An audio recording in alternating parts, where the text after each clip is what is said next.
guys, Heath Shangles here with Freedom Marketer.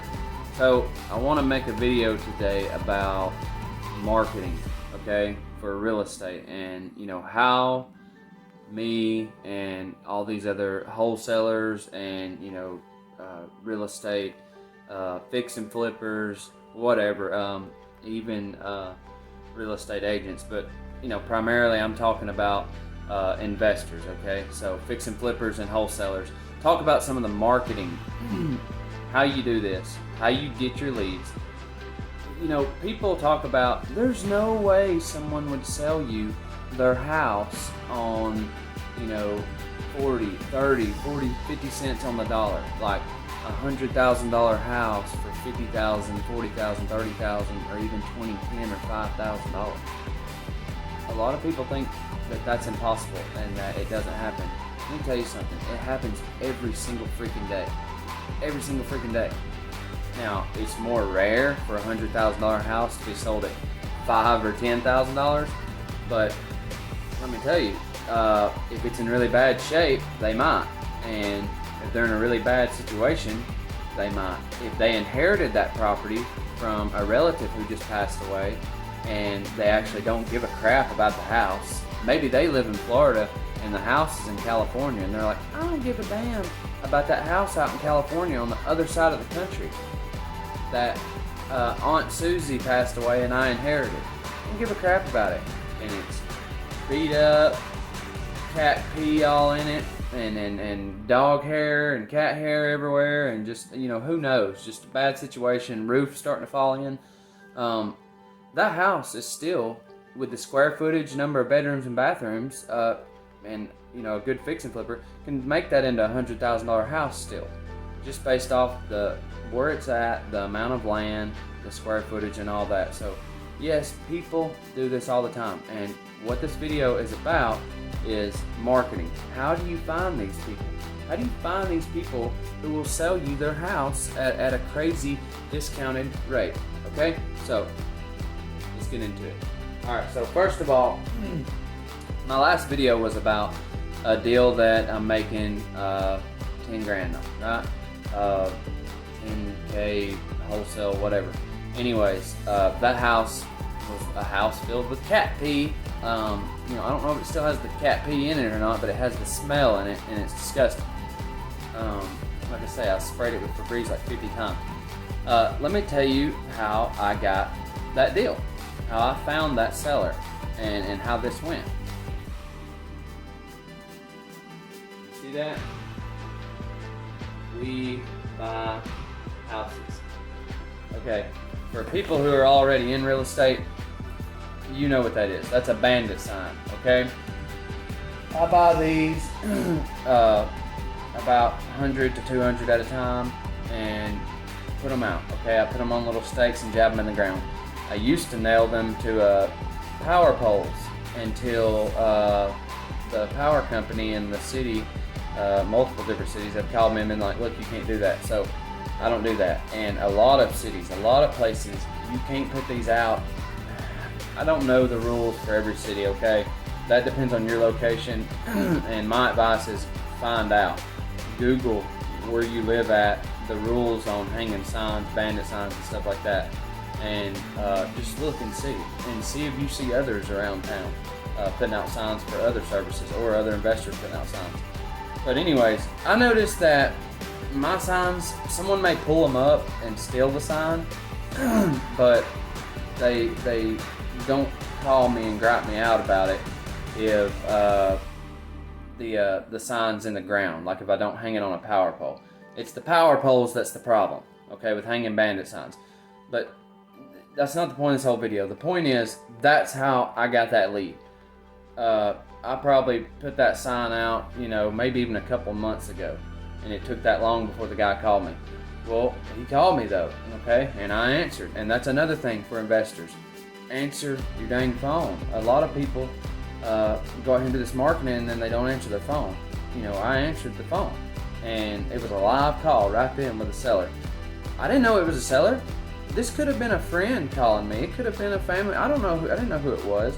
I knew I didn't know the number, but I answered anyways, because that at least gave me the opportunity to find out and see. And when you're putting out marketing, I know it sounds stupid and it sounds simple, but a lot of people, I'm telling you, are not answering their dang phones, okay? I hear it all the time. So, anyways, I answered the phone with this guy, and I've talked about this in the last video about how the guy, he really wasn't negotiable. He didn't want to do any negotiating. And guess what?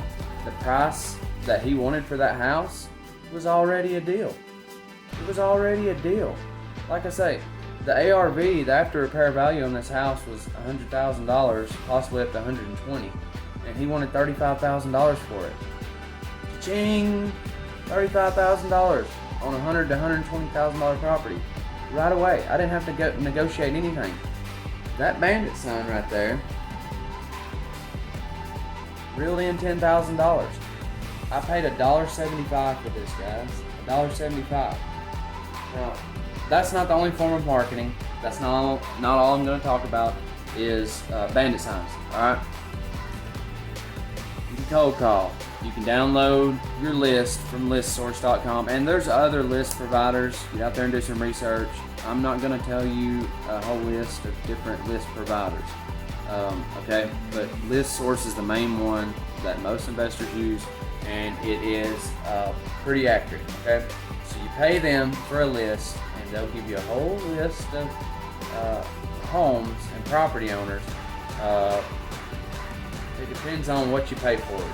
You know, you'll see a lot of different options you can change on there, from absentee owner, high equity homes, all different sorts of stuff like that. Single family home, you know, some sort of commercial real estate, whatever you decide to do. Okay, but you download the list, you pay them for it, right? And then you download it on your computer, and then you go to a skip tracing site, which there are hundreds or at least dozens of them. I use Max Maxwell's skip tracing site. I think it's REI Skip. Yeah, the letter R, the letter E, the letter I, skip.com. That's his name's Max Maxwell. That's his skip tracing site. I use it. If you have an individual, just one property you're wanting to skip trace to find out who the owner is, it's free on his site. So I like that. It's cool.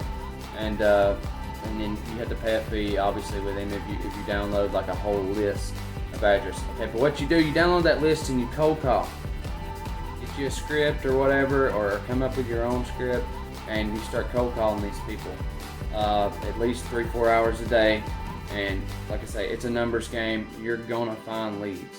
So you got bandit signs, you got cold calling. There's investors out here doing radio ads, TV ads. You know, ever since my family found out that I'm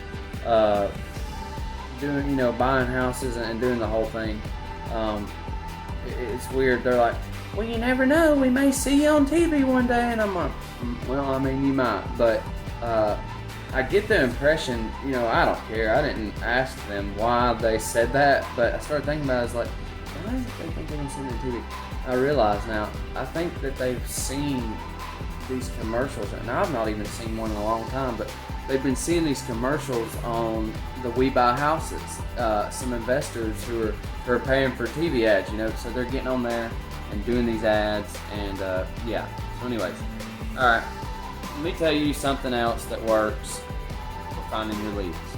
A lot of people say it's dead. A lot of people say it works. You go to Wholesaling Inc., the YouTube channel, their podcast and all that. They're going to tell you to do this, and if you sign up for their course, you got to pay like $5,000 to get in with them.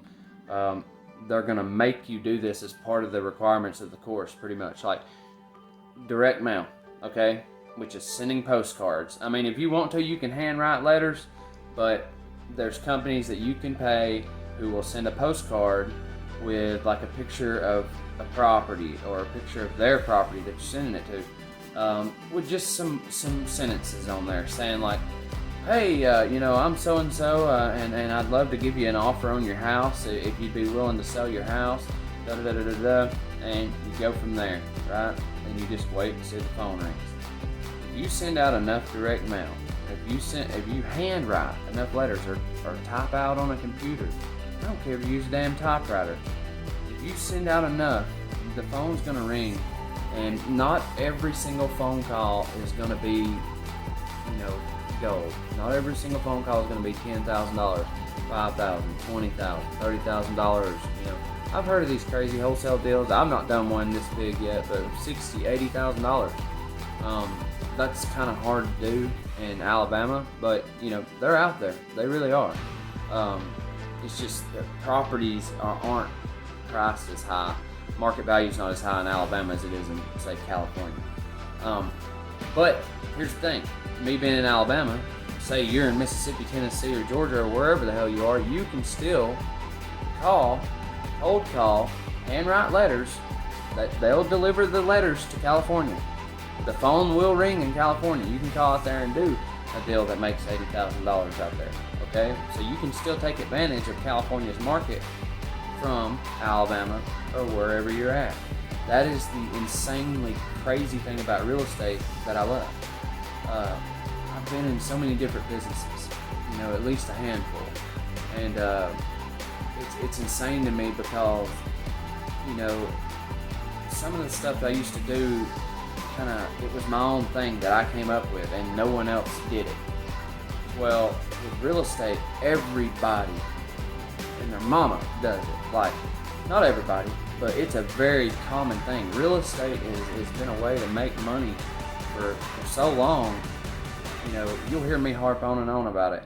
The real estate laws are written by the rich for the rich. You got rental houses, and you're not even taxed on that income because the tax laws are written by the rich for the rich. These laws came from like old Europe, years and years ago.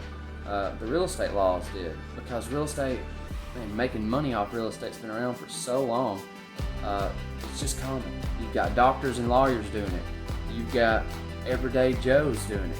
You've got people who were raised by a family of investors doing it. It's just the greatest thing, in my opinion, to get into.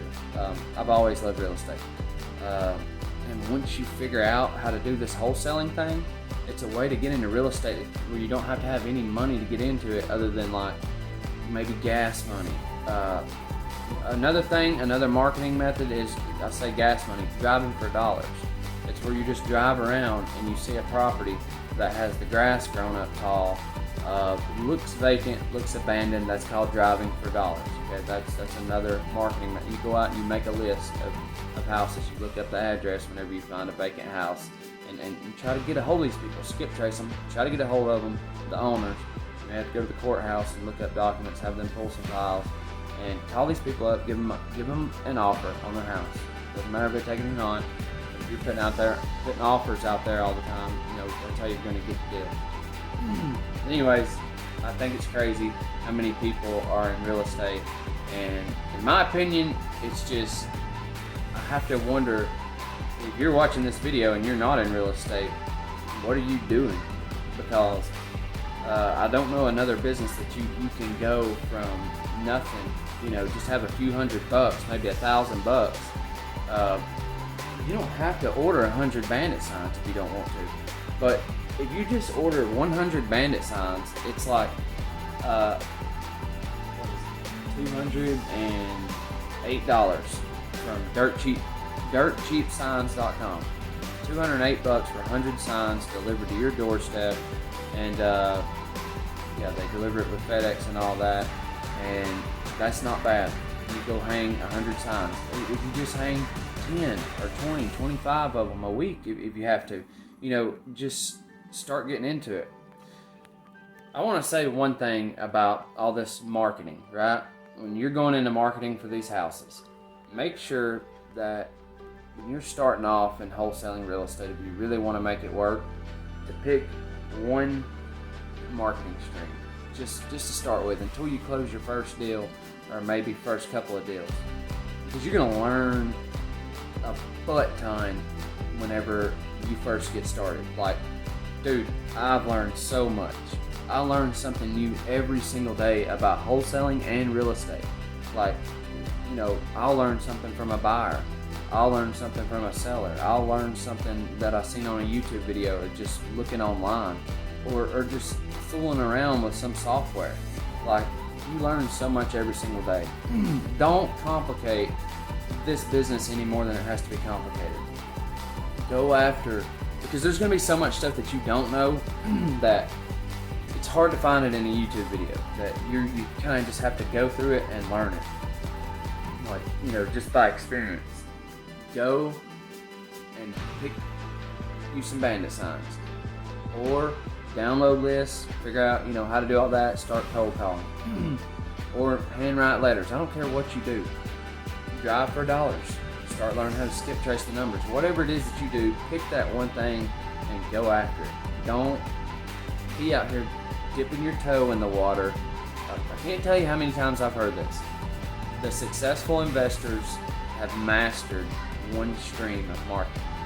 The unsuccessful investors who are struggling really bad are the ones who are out here dipping their toe in the water. They hang a few bandit signs. They handwrite a few letters. They send out a little, you know, small order of postcards. They cold call a few people, call up a few real estate agents, ask them if they've got any leads that, you know, can't be put on the market, that, you know, might be sold at a discounted price. They're doing a little bit of everything, and it causes them to not do a lot of anything. Like, they're spreading themselves too thin, and you know, I just want to make it a point to pick one marketing stream. Pick one marketing stream, at least whenever you're first starting off, and it's going to help you bring in leads. Because if you, like, say you pick bandit signs. I love bandit signs. For my area, I do at least. Like I say, check with your city. Don't hang bandit signs in Seattle, Washington if that's not legal. I don't know. But with bandit signs, I can put out a crap ton of bandit signs and just focus on that, and the phone rings and rings and rings. Okay, so that's it for me today, guys. I wanted to make a video about marketing. I feel like there's something I've left out, but I just wanted to go over this. If you want to know how I get these leads, if you think it's impossible, if you think you can't do it, you need to smack yourself in the face, because the truth is you're just not wanting to hear it. You don't want to hear the truth, which is that you can do the same thing I'm doing. You can be better than me if you want to be. You know, that's the truth. You can go out here and you can conquer the freaking world if you want to. But if you sit there watching YouTube videos, staying in the education realm for your entire life, then you never actually take any action. Nothing ever happens. We get trapped in these phones, we get trapped in these computers, and we don't do anything. You know, we don't go out and take action. I do, but I know a lot of people who don't, and it just drives me insane. You can still learn and be taking action at the same time. Go out here and get it. Go out here and get it. You get a $10,000 deal today.